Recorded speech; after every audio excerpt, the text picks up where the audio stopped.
Puji Tuhan, selalu bagi jemaat Tuhan yang ada di rumah. Ya, ini momen yang langka dan sangat mengharukan sebenarnya bagi saya secara pribadi. Jadi kita harus seperti ini. Tetapi seperti yang sudah saya jelaskan dengan para hamba Tuhan pada meeting tadi siang, bahwa kita sudah putuskan bersama untuk ikut bekerja sama dengan pihak pemerintah dalam saling menjaga, berbagi kasih dengan sikap kita menjaga diri kita dan menjaga jemaat. Demikian juga jemaat menjaga diri dengan menjagakan para hamba Tuhan. Dan puji Tuhan, kita akan belajar firman Tuhan dari Injil Lukas pasal 21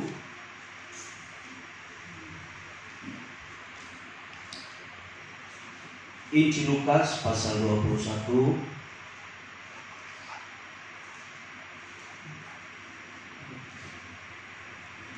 sudah ayat 11. Sekali lagi Injil Lukas pasal 21 ayat yang ke-11. Bapak Ibu Saudara yang saya kasihi, kita akan membaca bersama-sama para hamba Tuhan dan semua yang ada di sini. Dalam hitungan ketiga, 1, 2, 3. Dan akan terjadi gempa bumi yang dahsyat, dan di berbagai tempat akan ada penyakit sampar dan kelaparan, dan akan terjadi juga hal-hal yang mengejutkan dan tanda-tanda yang dahsyat dari langit. Terima kasih untuk kerjasamanya. Saudara yang kukasihi, firman Tuhan ini datang ke tengah-tengah kita tentu dengan maksud yang saya peroleh dari firman ini, dengan tema yang saya buat di sini, yaitu pandangan Allah atau pandangan Alkitab tentang musibah atau kasus yang menjadi perhatian dunia pada akhir-akhir ini, yaitu dengan adanya penyakit corona. Ya, saya tidak akan membahas terlalu panjang lebar tentang penyakit ini karena saya percaya semua kita sudah mengerti, sudah tahu, karena sudah banyak sekali informasi yang diberikan oleh pihak dokter atau pihak kesehatan medis, serta dari pihak-pihak pemerintah dan pihak-pihak yang terkait tentang virus ini. Dan kurang lebihnya virus ini, ya, atau penyakit corona ini menjadi suatu wabah yang sangat menyiksa, merugikan banyak pihak dan semua pihak. Tidak hanya di satu tempat, dan ini mendunia. Dan pada akhir-akhir ini kita sedang mengisolasikan diri di rumah masing-masing, dan dari banyak negara di dunia ini juga demikian. Selain mengisolasi diri di rumah masing-masing, juga mengisolasi di negara masing-masing. Tidak ada lagi akses untuk keluar masuk. Oleh karena himbauan dan kerinduan untuk bekerja sama dalam mencegah lajunya penularan dari virus ini. Nah, Bapak Ibu Saudara yang saya kasih dalam Tuhan Yesus Kristus, kita akan belajar apa sih pandangan Alkitab tentang virus corona ini. Karena pada akhir-akhir ini, corona ini tidak hanya mencuri perhatian pemerintah, tetapi juga para hamba-hamba Tuhan. Tidak sedikit para hamba-hamba Tuhan, saudara, yang terjerumus dalam hal ini, dalam arti salah menafsirkan atau keliru menafsirkan persoalan ini, sehingga ada yang berperang ayat. Pertanyaan saya, adakah semua ini terjadi di luar kendali Tuhan? Pertama. Kedua, adakah virus corona ini diizinkan oleh Tuhan supaya para hamba-hamba Tuhan atau anak-anaknya mengalami perpecahan atau perbedaan pendapat? Atau adakah virus ini diizinkan Tuhan untuk membuktikan bahwa adanya kontras atau ketidaksinkron, ketidaknyambung antara ayat yang satu dengan ayat yang lain? Yang pada akhir-akhir ini banyak sekali para hamba-hamba Tuhan yang dengan kesalahan atau kekeliruan yang fatal, yang mereka mulai pakai dan ayat tentang imamah, ayat tentang berhikmatlah dan lain sebagainya, sehingga mereka saling menyerang. Dan hal itu sebenarnya membuat iblis senang, karena dengan demikian hal ini bisa merusak hubungan antara kita, para hamba-hamba Tuhan. Kedua, lebih lagi kepada para jemaat atau anak-anak Tuhan yang dipercayakan untuk dipimpin oleh hamba-hamba Tuhan tadi. Tetapi pada malam ini saya tidak mengomentari tentang siapapun atau tanggapan siapapun, tapi saya sebagai gembala di tempat ini, saya rindu berbagi dari apa sih yang Tuhan katakan. Adakah virus ini sesuatu yang baru dalam pandangan Alkitab? Kita belajar, saudara yang terkasih, di ayat 11 yang kita baca tadi, saudara perhatikan. Dikatakan, dan akan terjadi gempa bumi yang dahsyat, dan di berbagai tempat akan ada penyakit sampar. Nah, kita berhenti di penyakit sampar. Saudara perhatikan, kata penyakit sampar ini ya dari bahasa asli Alkitab atau bahasa Yunaninya, yaitu dari kata loimos. Sama-sama katakan loimos. Loimos. Ya. Kata loimos ini yang dapat berarti suatu penyakit ya atau wabah yang bersifat menular. Ya, sekali lagi suatu penyakit atau wabah yang bersifat menular. Jadi penyakit sampar ini ya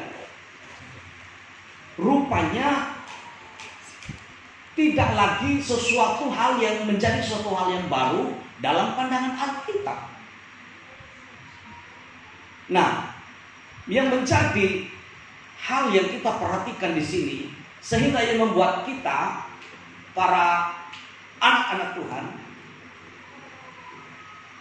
harus mengisolasikan diri, bahkan ibadah harus bukan di-off-kan ya, tetapi dirumahkan untuk ibadah di tempat yang berbeda. Kalau dulunya biasa ibadah di gereja, tetapi dengan adanya ini kita harus beribadah di rumah masing-masing.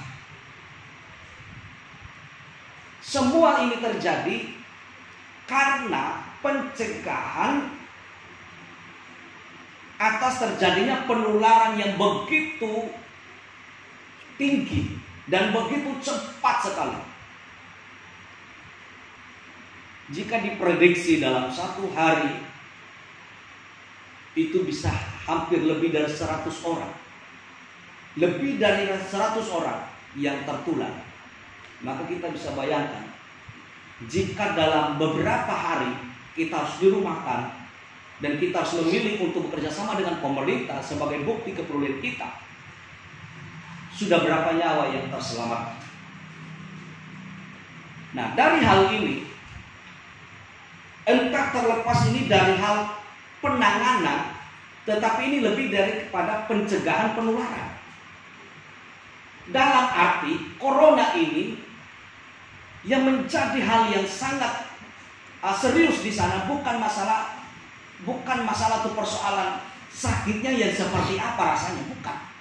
Tetapi yang menjadi perhatian di sana oleh semua pihak adalah di penularannya yang begitu cepat.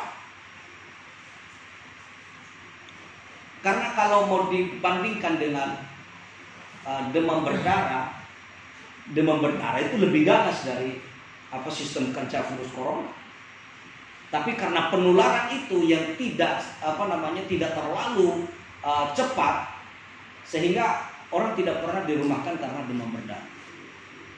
Tetapi karena ada corona ini, saudara, kita semua dirumahkan. Sekali lagi, firman Tuhan mengatakan penyakit sampar akan terjadi. Saudara perhatikan baik-baik. Ini menjadi catatan penting bagi kita bahwa rupanya virus corona ini dalam pandangan Alkitab bukan lagi sesuatu yang baru. Jadi maksud di mana Tuhan mengizinkan virus corona ini terjadi, sesungguhnya ini bukan untuk membuat kita para hamba-hamba Tuhan atau anak-anak Tuhan harus saling berdebat. Karena ini bukan sesuatu yang baru dalam pandangan Alkitab. Bukan untuk menciptakan suatu suasana yang tidak nyaman. Sekali lagi, karena ini bukan sesuatu yang baru. Ini sudah dipesan, diberitahukan oleh Yesus. Ayat ini adalah bertolak dari ayat 5, ya, di mana ketika Yesus bersama murid-muridnya mereka berada di bait Allah, dan ada beberapa orang di sana berbicara tentang bait Allah dengan maksud mengagumi. Mereka begitu kagum terhadap bait Allah karena bait Allah itu dibangun dengan begitu indah, terdiri dari batu-batu yang indah, yang baik, jadi elok dipandang oleh mata. Dilihat secara kasat mata itu pandangannya baik sekali. Lalu dari situ Yesus berkata, ayat 6 dikatakan, apa yang kamu lihat di situ akan datang harinya di mana tidak ada satu batu pun akan dibiarkan terletak di atas batu yang lain. Semuanya akan diruntuhkan. Semegah apapun sesuatu yang dilihat oleh mata, semua akan berlalu. Begitu pula saya percaya corona ini semua akan berlalu. Mau kita katakan ini terlalu mengerikan, semua akan berlalu karena firman Tuhan mengatakan. Saudara perhatikan, ya. Saya baca mulai dari ayat 7. Tema di situ dikatakan permulaan penderitaan. Dan murid-murid bertanya kepada Yesus, katanya, "Guru, bila manakah itu akan terjadi?" Nah, mereka bertanya kapan kira-kira runtuhnya itu. Dan Yesus mulai masuk untuk menjelaskan kepada mereka di ayat 8. Jawabnya, "Waspadalah supaya kamu jangan disesatkan. Sebab banyak orang akan datang dengan memakai namaku dan berkata, akulah dia. Ya, dan saatnya sudah dekat. Janganlah kamu mengikuti mereka." Nah, kemudian di ayat 9, "Dan apabila kamu mendengar tentang peperangan dan pemberontakan, janganlah kamu terkejut, sebab semuanya itu harus terjadi dahulu. Tetapi itu tidak berarti kesudahannya akan datang segera." Saudara yang kukasihi, saya mau jelaskan kepada saudara, sebab semuanya itu harus terjadi dahulu, tetapi itu tidak berarti kesudahannya akan segera datang. Yesus mulai dari pertanyaan murid-murid itu bertolak kepada jawabannya dia tentang akhir zaman. Memang sesuatu yang indah atau sesuatu yang tidak kita sukai, yang kita lihat secara kasat mata, kadang kita bertanya kapan ini semua berakhir. Tuhan bilang semua pasti akan berakhir. Untuk masuk kepada akhir zaman, saudara perhatikan, ada tanda-tanda yang Tuhan beri, yang menjadi poin-poin kita nanti. Saya lanjutkan di ayat 10. Ia berkata kepada mereka, bangsa akan bangkit melawan bangsa, dan kerajaan melawan kerajaan, dan akan terjadi gempa bumi yang dahsyat, dan di berbagai tempat akan ada penyakit, sampar, dan kelaparan. Ya, dan akan terjadi juga hal-hal yang mengejutkan dan tanda-tanda yang dahsyat dari langit. Saudara yang kukasihi dalam Tuhan Yesus Kristus, Di sini perhatikan baik-baik bahwa apa sih pandangan Alkitab atau pandangan Allah tentang corona ini. Yang pertama, ini yang perlu kita ketahui. Yang pertama, pandangan Alkitab atau pandangan Allah tentang corona ini, pertama yaitu sebagai bukti bahwa kita sedang berjalan memasuki zaman akhir. Karena dikatakan ini adalah tanda bahwa kita sedang berada di pertengahan jalan menuju kepada akhir zaman. Jadi Allah izinkan corona ini terjadi yang masuk dalam kategori penyakit sampar dengan penularan yang begitu tinggi, begitu cepat. Sehingga karena penularan ini membuat orang panik, bukan main. Tapi dalam Alkitab sudah dicatat, ini harus terjadi untuk membuktikan bahwa kita semua, entah kita orang Kristen atau orang yang di luar Kristen, yang namanya manusia yang ada di bumi ini, Tuhan mengatakan, firman Allah mengatakan bahwa dengan adanya virus corona ini, atau dikatakan dia masuk golongan dalam penyakit sampar, adalah sebagai bukti untuk membuktikan kepada saya dan saudara bahwa kita sedang berjalan menuju kepada awal dari akhir zaman. Ini harusnya memberikan kepada kita suatu pelajaran bahwa tidak lagi waktunya sekarang untuk bermain-main. Ini memberikan suatu tanda kepada kita atau peringatan kepada saya dan saudara bahwa sudah waktunya Anda dan saya bertobat. Sudah waktunya kita tinggalkan keegoisan. Sudah waktunya kita tinggalkan kepahitan. Sudah waktunya kita tinggalkan dosa atau kedagingan kita, pesta pora, atau hal-hal yang lainnya yang tidak dikehendaki Tuhan. Jadi bukan lagi waktunya untuk bermasalah, menyalahkan pemerintah, atau menyalahkan si A, si B. Hanya karena virus ini. Seharusnya bagi kita orang anak-anak Tuhan yang memahami firman Tuhan ini bukanlah kesempatan untuk kita bertengkar. Ini bukan kesempatan untuk kita adu pengetahuan. Ini kesempatan bagi kita untuk introspeksi diri. Sudahkah kita ini siap? Apabila nanti setelah corona ini kita masuk pada zaman akhir, kita tidak tahu. Ataukah ada lagi yang lebih ngeri dari ini, kita tidak tahu. Tetapi segala sesuatu yang terjadi itu semua sudah ada dalam kendali Tuhan. Termasuk corona ini. Makanya Bapak Ibu Saudara yang saya kasih dalam Tuhan Yesus Kristus, corona ini dikatakan tadi ini adalah salah satu tanda. Karena tadi dikatakan akan ada peperangan antar bangsa, peperangan antar kerajaan, benar? Ya, kemudian dikatakan akan ada kelaparan, akan terjadi hal-hal yang mengejutkan. Ya, akan ada tanda-tanda yang dasar dari langit. Dan di situ ada satu tadi dikatakan akan ada penyakit sampar. Sekali lagi, corona ini terjadi seizin Tuhan untuk membuktikan apa? Membuktikan bahwa kita sedang berjalan menuju kepada permulaan zaman akhir. Jadi jangan bermain-main. Yang kedua, saudara yang kekasih, yang kedua berkat yang kita peroleh dari pandangan Alkitab atau pandangan Allah tentang virus corona ini.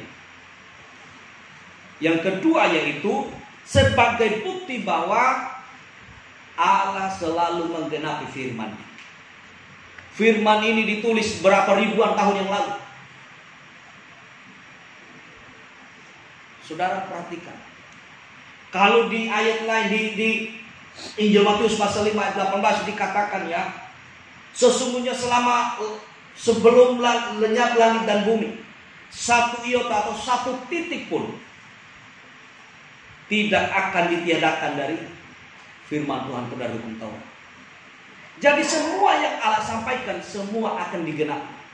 Jadi jika corona ini digenapi untuk membuktikan bahwa Allah itu ya dan amin, Allah itu setia dalam perkataannya, Allah itu tidak pembohong, Allah itu menepati janjinya.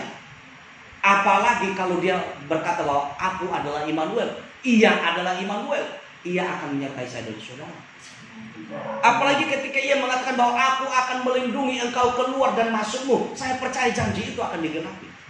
Jika corona digenapi, bukankah corona ini sesuatu hal yang mengerikan bagi kita? Saya percaya janji penyertaan itu akan terjadi. Jadi saya katakan jangan panik, jangan khawatir. Sekali lagi, hal ini diizinkan oleh Tuhan bukan untuk kita bertengkar, bukan untuk kita untuk mengadu pengetahuan, ya, bukan untuk membuat kita supaya hidup dalam kepanikan atau ketakutan. Tetapi yang pertama, corona ini diizinkan terjadi sebagai bukti untuk membuktikan bahwa kita sedang berjalan menuju permulaan akhir zaman. Yang kedua, corona ini diizinkan oleh Tuhan untuk membuktikan bahwa Allah selalu menggenapi janjinya atau firman. Jadi biarlah pada malam ini kita belajar, jangan mengambil kesempatan ini untuk kita berargumen dengan orang, tapi marilah kita introspeksi diri. Sudahkah kita siap supaya kita hidup layak di hadapan Tuhan? Dan marilah kita juga mendukung pemerintah dan para petugas-petugas medis yang sedang berdiri di garis depan untuk menolong saya dan saudara. Sebagai orang yang percaya Tuhan, dukung mereka dalam doa. Doakan mereka supaya mereka diberikan hikmat oleh Tuhan. Karena seperti firman Tuhan mengatakan, semua pasti akan berlalu. Tidak ada yang kekal selama ada di bumi ini, semua akan berlalu. Percaya, Pak. Sekali lagi, yang harus kita kerjakan, introspeksi diri, berdoa kepada Tuhan, doakan keluargamu, doakan saudaramu, doakan bangsa ini, ya. Doakan orang-orang yang sedang terlibat dalam penanganan ini, baik pihak keamanan dan semuanya. Saudara perlu tahu bahwa pada hari ini saya mendengar kabar bahwa sudah 3 dokter yang meninggal karena penanganan ini. Mereka meninggalkan rumah tangga mereka, keluarga mereka, saudara mereka, dan mereka pergi berdiri garis depan untuk saya dan saudara. Supaya virus itu tidak sampai kepada kita, tapi rupanya melalui ini Tuhan memanggil mereka. Dan itu rahasia Tuhan, kita tidak pernah tahu. Seandainya kita tahu kalau akan terjadi seperti itu, saya rasa kita tidak mau izinkan mereka. Tapi itulah bagi mereka melakukan tugas yang terikat dengan sumpah mereka untuk setia. Dan saya rasa ini menjadi pelajaran bagi kita. Mari kita tetap setia kepada Tuhan. Mari kita tetap setia dalam mengiring Tuhan. Mari saya mengajak kita untuk terus sabar dan terus berjuang dalam iman kita dengan Tuhan.